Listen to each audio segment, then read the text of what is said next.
Bon, comment ils vont cela? C'est très agressif comme départ. Bien, j'espère. Si ça va pas, j'espère que cette vidéo va vous cheer up.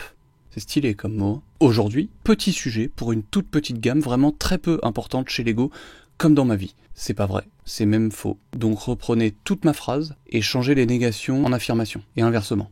Je vous attends. J'aurais aussi pu faire la phrase à l'affirmative direct. Parlons de Harry Potter. Harry Potter, Harry Potter, ou Harry Potter. Ça dépend d'où vous êtes. En revanche, il y a un truc qui change pas, c'est ça. Ouais, ça réveille des trucs. On va aborder les débuts de la gamme, son arrêt, sa reprise de plus belle. Vous verrez. On s'y met? Générique. Ça parle de briques. Ah, Harry Potter. Harry Potter?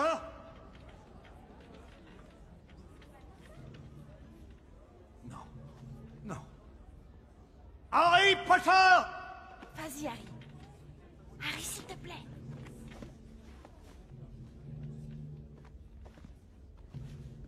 Je me souviens de la fois où j'ai découvert Harry Potter de manière peu conventionnelle. Quand je dis peu conventionnelle, allez pas vous imaginer un truc chelou. Hein. Genre que j'ai vu ça en copie d'Ivix vendue sous le manteau au marché, ou dans des toilettes obscures avec des gens obscurs aussi. Quelle histoire ça aussi.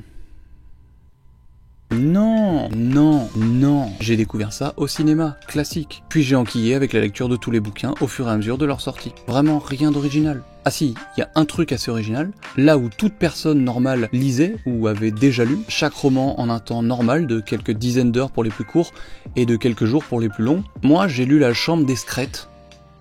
C'est la version street de La Chambre des Secrets, tout ça. Tu connais. Et j'ai littéralement fini sa lecture quelques jours avant la sortie du film. Vous faites le calcul, Noël 2001 pour le premier, Noël 2002 pour le deuxième. Ouais. J'ai mis une putain d'année à lire un bouquin de 360 pages. En CE2. Aujourd'hui, je mets beaucoup moins de temps à lire un livre. Faut pas abuser non plus. Un an. C'est beaucoup, hein, quand même.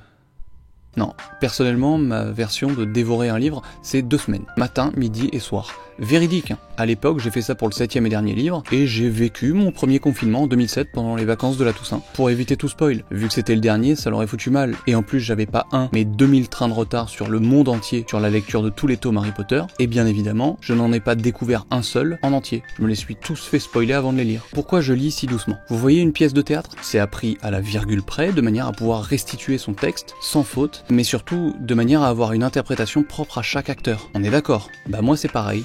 Dans ma tête. Je fais tout. Les silences, les tons, les changements de voix, les coupures, tout. Et quand je foire une phrase, toujours dans ma tête, je la refais. À ça vous ajoutez mon incapacité à me concentrer plus de 35 secondes sur n'importe quoi, et vous m'avez moi, incapable de lire un livre rapidement. Ça n'a pas changé, depuis que j'ai commencé à lire des livres. Mais moi ça me va très bien, hein. Ça me va tellement bien que j'ai arrêté de lire. Ça prend trop de temps. Si je dois booker 1 an pour lire un livre à chaque fois, ça me gonfle. Revenons à nos moutons.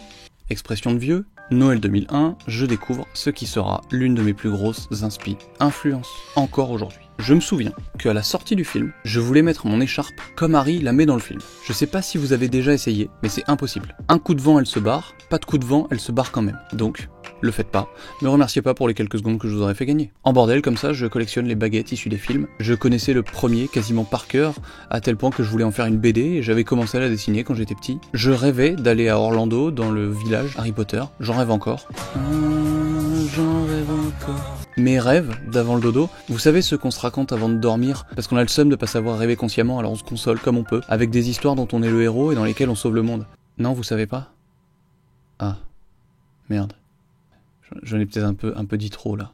Bah moi ces rêves de pré-dodo c'était beaucoup à Poudlard. Vous l'avez compris, j'aime énormément Harry Potter. Je fus Potterhead, je le suis plus ou moins toujours. Alors autant vous dire que les Lego Harry Potter, j'en achète pas. Bah non, je fais déjà Star Wars, je vais pas en plus me mettre sur Harry Potter, sinon je suis foutu. Va falloir que j'hypothèque. Rien. Du coup, parce qu'en fait j'ai rien à hypothéquer. Vous ne m'en voudrez pas, mais la gamme Harry Potter étant extrêmement vaste, tant sur la durée que la quantité, je vais surtout la passer en revue assez rapidement, et j'en ferai une vidéo plus pointue et plus creusée, un jour. Plus tard. En 2001 donc, Lego décide de commercialiser une première flopée de 14 sets Harry Potter, tous en lien avec le premier film. Réussi ou raté, là n'est pas la question, à vous de vous faire une idée, mais il faut surtout resituer. En 2001, c'est comme ça Lego. Et vous et moi bavions devant ces sets. Oui, littéralement. Check ta liste au Père Noël quand y croyais encore, je te jure qu'il y a au moins un set Harry Potter. Et tu te diras, frère, comment j'ai pu mettre ça? Parce qu'à l'époque c'était stylé, c'était le top. C'était top moumoute. Alors, perso, j'étais un peu plus Star Wars que Harry Potter déjà.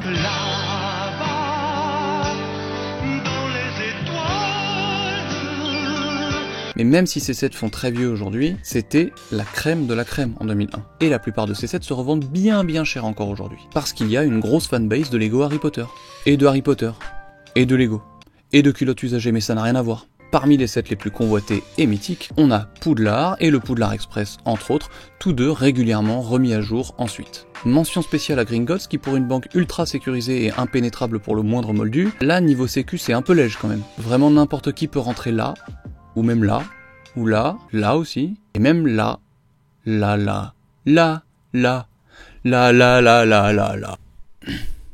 me diras, les gobelins sans yeux, ils font quand même bien flipper là. En fait moi je rentre pas là.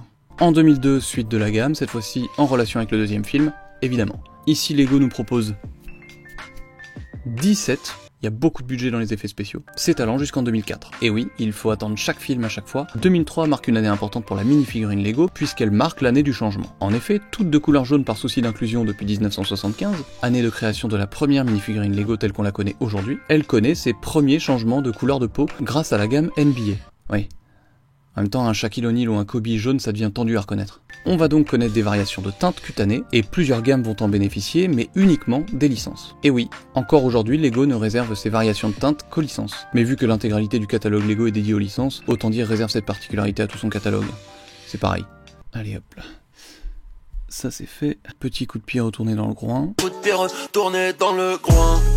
Des licences, comme Harry Potter évidemment, vont connaître ces changements, et c'est ainsi qu'en 2004, on va voir apparaître les premiers sorciers blancs issus des sets du Prisonnier d'Azkaban, meilleur film de la saga, selon moi, et j'ai raison, merci, bonne soirée. Dans cette vague issue du troisième film donc, une première édition du Magicobus, obviously, une nouvelle du train et de l'école, ça va de soi, faisons des rééditions déjà au bout de 3 ans, et plein de petits sets à côté qui viennent compléter Poudlard. Grosso modo, c'est comme ça depuis le premier. Puis suivent 4 sets de la Coupe de Feu, puis un pauvre set de l'Ordre du Phénix. Enfin, de l'Ordre du Phénix si on veut. C'est juste l'occasion pour eux de sortir une 3ème édition de Poudlard. On fout un Ron qui ferme les yeux pour regarder les étoiles, pratique. Un Dumbledore alcoolique qui fait les 100 pas dans son bureau. C'est vraiment Dumbledore dans son bureau faisant les 100 pas, ça lui arrive souvent. Tu m'étonnes. Des trous dans les murs partout, comme ça l'été c'est cool, mais l'hiver tu vas te faire foutre, et tu mets 3 pulls, et Hagrid avec une teuté mon frère, écrasé à la mort. Personne résiste à ça normalement. Bah lui il est toujours debout, il fait 2,50 m. On rajoute une ombrage et un sombral, et on dit que ça vient du 5. C'est bon? Voilà. Gros taf, hein. Et ensuite, on rentre dans une ère d'autoroute MDR. Dans une ère de réédition. Parce que voilà, faut tout refaire avec les bonnes couleurs de peau. Vous pouvez pas s'en rendre compte avant, non. Ça nous vaudra quand même une 4ème édition de Poudlard, une 3ème édition du Poudlard Express, une 5ème édition de Poudlard. Si ça c'est Poudlard, je meurs. On aura quand même droit à une nouvelle version de Dobby, heureusement, parce que vu la gueule du premier, il était temps. Au passage, un très beau chemin de traverse, avec de très belles façades, complètement au niveau d'un set qui sortirait aujourd'hui en 2022, avec des gobelins qui n'ont toujours pas d'yeux, 10 ans plus tard. Alors, je veux bien que l'impression tout ça soit compliqué en 2001, surtout que Gutenberg c'est en 2004 je crois, mais là, 2011 quand même, et 2011 qui marque la fin de la gamme Harry Potter. Avec, entre autres, une ultime réédition du Magicobus. Avec des roues crantées, putain de ta race, il fait pas du cross en forêt ton bus. Putain, casse les couilles avec leur roue de motocross là. 2011, 2018, 7 ans. 7 ans sans Harry Potter chez Lego. Autant vous dire que quand ils ont annoncé le retour de la gamme, les fans ont pu souffler un grand coup. Parce qu'ils allaient pouvoir arrêter de mettre un tiers de SMIC dans des sets qui datent de 2000 pour espérer avoir du Harry Potter sur leurs étagères. Enfin, en vrai je trouve que Lego a été ultra smart là-dessus, ils ont relancé ça au moment de la sortie des Animaux Fantastiques, la hype était à son max, entre temps ils ont eu le temps de perfectionner leur technique d'impression et de moulage, de potasser leurs modèles anciens afin de soigner leur future réédition, ils savaient qu'il y avait une attente, aussi bien côté adulte qu'enfant, et une vraie possibilité de revenir pour frapper fort. Ils allaient réveiller les souvenirs passés de sets d'enfance de certains, et les envies de découvrir les films pour les plus jeunes au travers de scènes mythiques. Je ne vais pas vous passer en revue tous les sets sortis depuis 2018, parce que ce sont pour la plupart des rééditions plus fournies et détaillées, voire même de réelles améliorations de sets sortis entre 2001 et 2011, mais aussi parce que beaucoup sont encore disponibles dans le catalogue, aussi bien sur le site qu'en magasin, alors allez les voir, c'est toujours plus cool. On notera la sortie d'un énorme Poudlard à 400 balles, en microscale, sorti dès le lancement quasiment, suivi d'un gigantesque chemin de traverse, cette fois-ci Minifig Scale, sorti en 2020. Je dis qu'il y a beaucoup de rééditions, mais pas que quand même. Je parle, parmi d'autres, par exemple, des très beaux Fumsec et Edwige. Et Edwige. Oui ok, j'en ai quelques-uns. Mais très peu. Des livres de cours, ou encore des Gigafig Harry et Hermione, même s'ils sont pas ensemble. Non, Bros before Hoes. Un Ron. Et Lego continue donc aujourd'hui d'enrichir sa gamme déjà très fournie, avec pas moins de 7 nouveaux sets. 7 mitraillettes. Il y a très peu de gens qui vont avoir la ref. Genre 4. Max. Depuis 2018, Lego se balade entre tous les films, vu qu'il n'y a plus besoin d'attendre que les films sortent, parce qu'ils sont tous disponibles sur les plateformes. Ah non, en fait, ils sont dispo sur Salto. Qui va sur Salto? Personne. Mais si t'as des codes, je suis chaud par contre. Voici donc les 7, les 2 orthographes marchent. Le premier, classique, 2 figues, petit sombral, petite calèche, petit 20 balles, tu connais, ça fait le taf. Les 2 suivantes, les extensions du château, ce sont les 12e et 13e. Oui. Il y en a déjà eu 11. Je vous les fais toutes? Je vais aller vite alors. On a donc dans l'ordre le Grand Hall, le Sol Cogneur, la Tour de l'Horloge, la Tour d'Astronomie, la Salle sur demande, la Chambre des Secrets, la première leçon de vol, la rencontre avec Touffu, l'erreur du Polynectar, le dortoir de Gryffondor et l'infirmerie. Tout ça, en 4 ans. Ça fait 3 sets par an. Gros rythme. D'ailleurs, si vous les voulez toutes, sans parler du prix de chaque boîte, considérez une maison dans le budget. Parce que pour pouvoir tout exposer à la queue leu-leu, j'ai dit que leu-leu, il vous faut au moins un mur de 12 mètres. Donc un mur de grande maison, à la campagne, pas à Paris. Est-ce que je vous donne des conseils immobiliers pour exposer vos sets Harry Potter? Oui. Mais vous faites ce que vous voulez, hein, vous êtes des grands. Hein. Ce principe d'extension était déjà utilisé dans la gamme commencée en 2001. Merci à mon informateur secret qui m'a donné cette petite précision que je n'avais pas, n'étant absolument pas dans le game, tard l'époque. Toujours dans cette même vibe château, nous avons donc le sauvetage de Sirius et le bureau de Dumbledore. Très mignon, réussi, Lego sait faire, y a pas de souci, ce sont des modulars de Wish. Ça n'a rien d'un bâtiment puisque c'est grand ouvert derrière, ce sont juste de grandes façades avec 3 mobiliers et des figues. Ok? J'aime pas ces trucs. Ça manque de tout, surtout de beauté et de diversité puisque ce sont les mêmes merdes qui nous resservent chaque année. Je peux t'assurer que ce moule-là, par exemple, il est rentabilisé depuis longtemps. Dans la réalité des faits, je comprends le côté jouabilité ultra présent et je ne suis clairement pas la cible. Et en même temps, niveau 7 pour adultes, il y a ce qu'il faut, donc je vais pas faire le chieur. Mais alors, qu'est-ce que j'aime pas les façades de bâtiments avec rien dedans? Fermez vos bâtiments, putain! Comme ça.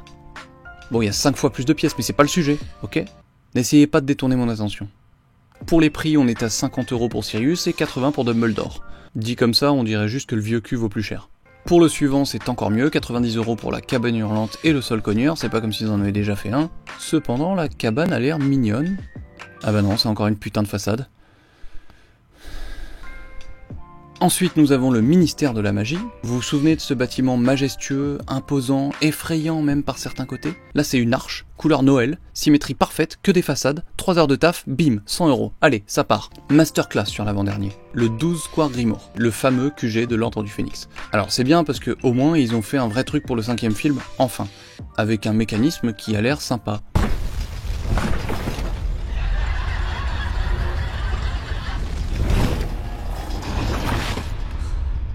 C'est un modular de contrefaçon, encore une fois, à 10 balles de différence avec les modulars de 2014, avec plus de 1000 pièces d'écart, pour un bâtiment fermé. Cherchez l'erreur.